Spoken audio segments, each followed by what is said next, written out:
చంద్రబాబు పెట్టుబడులకు ఎర్ర తివాచీ పరిస్తే పారిశ్రామికవేత్తల్ని వెళ్లగొట్టిన అపవాదును జగన్ రెడ్డి మూటగట్టుకున్నారు. వేలాది మందికి ఉపాధి కల్పించే సంస్థల్ని ఆయన ఆంధ్రప్రదేశ్లో నిలబడనివ్వకపోవడంతో వాళ్లు వేరే దారి చూసుకున్నారు. పైగా మైనింగ్లో వాటాలు అడుగుతూ వ్యాపారవేత్తల్ని జగన్ ప్రభుత్వం వేధించిన తీరు ఇప్పుడు కూడా కళ్ల కట్టినట్లే కనిపిస్తోంది. 5 ఏళ్ల కాలంలో వైసీపీ వాళ్లు ఆస్తులు పెరిగితే ఆంధ్రప్రదేశ్కు భారీగా అప్పులు మిగిలాయి.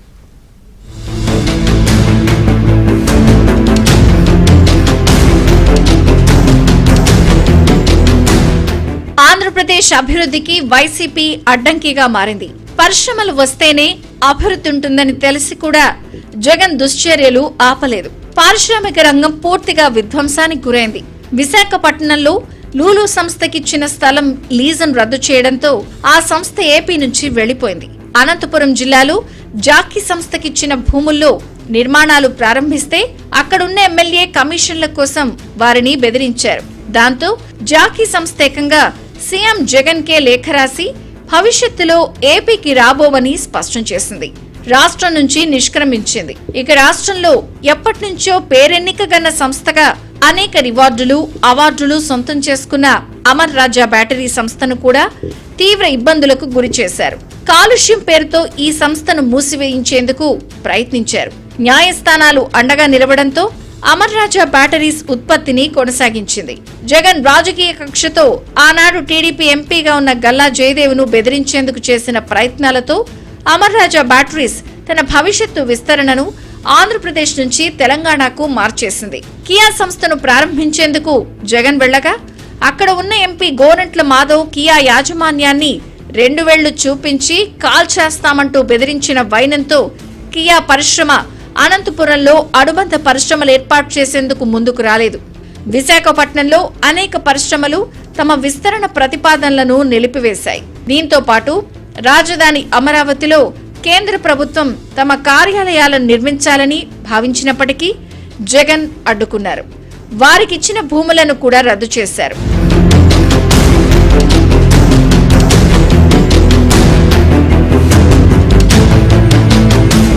జగన్ విధ్వంసం పరిశ్రమలతో ఆగలేదు. ప్రకృతి వనరులపై కూడా జగన్ పగబట్టారు. రాష్ట్రంలో ఉండే గనులను స్వాధీనం చేసుకున్నారు. అధికారంలోకి వచ్చిన వెంటనే మైనింగ్ ను నిలిపివేయాలని పలు సంస్థలకు నోటీసులు పంపారు. ఎదురు తిరిగిన వారికి పెనాల్టీ రూపంలోనూ పొల్యూషన్ పేరుతో 100 కోట్ల జరిమానాలు విధించారు. ప్రస్తుత మంత్రి గొట్టిపాటి రవికుమార్కు 1000 కోట్ల రూపాయల పెనాల్టీ వేయడమే కాకుండా ఆయన పరిశ్రమలకిచ్చిన లైసెన్సులను కూడా రద్దు చేసి ఆర్థికంగా దెబ్బతీసే ప్రయత్నం చేశారు. పలు ప్రాంతాలలో గనుల యజమానులను పిలిపించి గనుల ఆదాయంలో వాటా అడిగారు. లేని పక్షంలో మైనింగ్ జరగనివ్వబోమని హెచ్చరించారు. కొంతమందిని కిడ్నాప్ చేసి మరీ బలవంతంగా గనుల్లో వాటాలు తీసేసుకున్నారు. ప్రకాశం జిల్లాలో గ్రానైట్ పరిశ్రమను హస్తగతం చేసుకున్నారు. 5 ఏళ్ల పాటు ఆంధ్రప్రదేశ్లో గ్రావెల్ మైనింగ్ మాఫియాలు చెలరేగిపోయాయి. ఎమ్మెల్యేలు తమ నియోజకవర్గాలను సామంత రాజ్యాలుగా మార్చుకుని మైనింగ్ దందాను నడిపారు.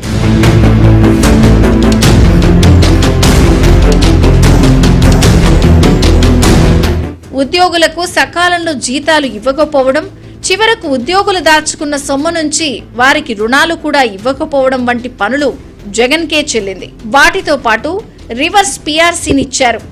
ఐఆర్ కంటే ఫిట్మెంట్ తక్కువ ఇచ్చి బకాయిలను కూడా వసూలు చేయడంతో పాటు ఉద్యోగులు ఎవరైనా మరణిస్తే అంత్యక్రియలకిచ్చే డబ్బును కూడా తగ్గించేశారు. దాంతో రెచ్చిపోయిన ఉద్యోగులు చలో విజయవాడకు పిలుపునిచ్చి అప్పటి వరకు ప్రభుత్వంపై ఉన్న అసంతృప్తిని వెళ్లగక్కారు. తమ తిరుగుబాటును బహిర్గతం చేశారు. చలో విజయవాడకు పిలుపునిచ్చి దానిని జయప్రదం చేసిన ఉపాధ్యాయులను వెంటాడి వేధించారు. ప్రవీణ్ ప్రకాష్ ను విద్యాశాఖ ప్రిన్సిపల్ సెక్రటరీగా నియమించి ఉపాధ్యాయులను వెంటాడారు. విశాఖలో ప్రభుత్వ కార్యాలయాలను తాకట్టు పెట్టి రుణాలు తీసుకోవడమే కాకుండా మరికొన్ని ప్రాంతాలలో ప్రభుత్వ స్థలాలను వేలం వేసేందుకు నోటిఫికేషన్ జారీ చేశారు. రాష్ట్రంలోని పలు రాజకీయ పక్షాలు కోర్టుకు వెళ్లి ఆ ప్రక్రియను అడ్డుకున్నాయి.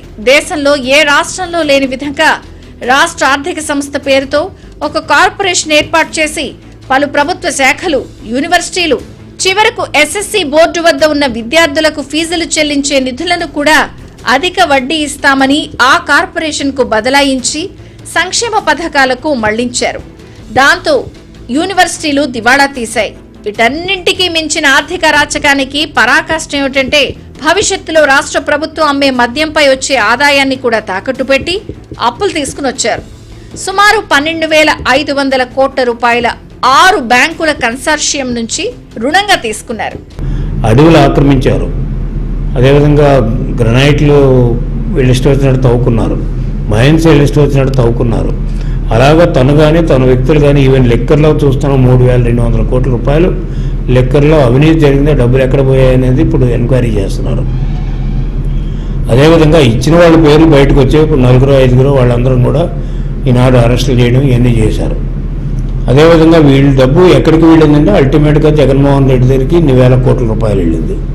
అంచేత ఎప్పుడైతే అవినీతి పరుడు రాజ్యం వెళ్తాడో, అవినీతి పరులు రాజ్యం వెళ్తారో ఆ రాజ్యం ఎప్పుడు కూడా డిస్ట్రక్టివ్ రాజ్యం అవుతుంది తప్ప అది ప్రజలకు ఉపయోగపడేటువంటి రాజ్యం కాదు. ఇది చరిత్రలో ఉండేటువంటి నిజాలు. ఎఫ్ఆర్బిఎం పరిమితిని దాటి ప్రతి ఆర్థిక సంవత్సరంలోనూ జగన్ సర్కారు అప్పులు చేసింది. దాంతో ఆదాయ వ్యయాల్లో తేడా వచ్చి మొత్తం ఆర్థిక వ్యవస్థే కుంటి నడక నడిచింది. కూటమి ప్రభుత్వం అధికారానికి వచ్చిన తర్వాత జగన్ ప్రభుత్వ కాలంలో ఆర్థిక స్థితిగతులపై శ్వేతపత్రం విడుదల చేసింది. దాని ప్రకారం అప్పట్లో 10 లక్షల కోట్లు అప్పు చేశారని తేలింది. అప్పటికే కాంట్రాక్టర్లకు ఇవ్వాల్సిన బిల్లుల్లో 1,000 కోట్ల రూపాయలు పేరుకుపోయాయి.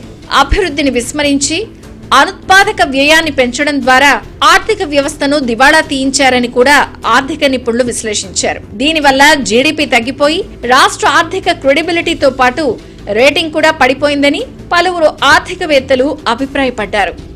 వైసీపీ ప్రభుత్వం వైఫల్యం కారణంగా అమరావతి క్యాపిటల్ బాండ్స్ కు ముంబై స్టాక్ ఎక్స్చేంజ్ లో నెగటివ్ రేటింగ్ ఇచ్చారు. 1956 సంవత్సరంలో మన రాష్ట్రం ఏర్పడింది. కంబైన్డ్ రాష్ట్రంగా ఆనాడు తెలంగాణ కూడా చేస్తే అప్పటి నుంచి 2019 వరకు చూస్తే 2,47,000 కోట్ల రూపాయలు అప్పు చేశారు. అంటే ఎన్ని సంవత్సరాలు అప్పుడు 2,47,000 కోట్లు అప్పు చేస్తే ఇప్పుడు మాకు గవర్నమెంట్ హ్యాండ్ ఓవర్ చేశాడు 10,50,000 కోట్లు వచ్చింది రఫ్గా సబ్జెక్టు కరెక్షన్. 10 లక్షల కోట్లు పైన అప్పు ఉంది. అంటే ఈ 10.5 లక్షల కోట్లలో 2.5 లక్షల కోట్లు తీసేస్తే ఎంత ఉందండి? ఇంకా 8 లక్షల కోట్లు ఉంటుంది. 8 లక్షల కోట్ల రూపాయలు 5 సంవత్సరాల్లో అప్పు చేశాడు. 2,50,000 కోట్ల రూపాయలు మొత్తం 60 సంవత్సరాల్లో చేస్తే 5 సంవత్సరాల్లోనే ఆయన 8 లక్షల కోట్లు అప్పు చేశాడు. 5 సంవత్సరాల పాటు ప్రతీకార రాజకీయాలు, వ్యవస్థల విధ్వంసంతో మొత్తంగా ఆనాటి రాష్ట్ర పరిస్థితిని తిరోగమన దిశలో పయనించింది. గతంలో అనేక ప్రభుత్వాలు మారినప్పటికీ అభివృద్ధి, సంక్షేమ కార్యక్రమాలను కొనసాగించడంతో పాటు పూర్తి స్థాయిలో అభివృద్ధిపై దృష్టి సారించారు. జగన్ ప్రభుత్వం హయాంలో మాత్రం కక్ష సాధింపు రాజకీయాలకే పెద్దపీట వేశారు. అందుకని 2019 నుంచి 2024 వరకు రాష్ట్రంలో వ్యవస్థల విధ్వంసం యథేచ్ఛగా సాగింది. ఆయనకు వచ్చిన డబ్బు విద్యారంగం మీద ఖర్చు పెట్టలేదు, పోనీ వైద్యం మీద ఖర్చు పెట్టాడా? ఆరోగ్యమే చాలా ఇంపార్టెంట్. వైద్యం మీద ఖర్చు పెట్టాడా? వైద్యం మీద ఖర్చు పెట్టింది కేవలం ఆయన 5 సంవత్సరాలు 5.6% మాత్రమే. వచ్చిన డబ్బులో 5.6% మాత్రమే వైద్యం మీద ఖర్చు పెట్టారు. మనకంటే ఎక్కువ శాతం వైద్యం మీద ఖర్చు పెట్టిన రాష్ట్రాలు 17 ఉన్నాయి. అంటే మనకంటే పైన టోటల్ ఇన్కంలో ఎక్కువ మనకంటే 5.6% మనం ఖర్చు పెట్టే మనకంటే ఎక్కువ ఖర్చు పెట్టిన రాష్ట్రాలు 17 ఉన్నాయి. మొత్తం 28లో మంది 18వ స్థానం. అంటే విద్య మీద ఖర్చు పెట్టలేదు, వైద్యం మీద ఖర్చు పెట్టలేదు. జగన్ రెడ్డి ఓటమితో ప్రజలు ఊపిరి పీల్చుకోవడానికి కారణం కూడా అదే.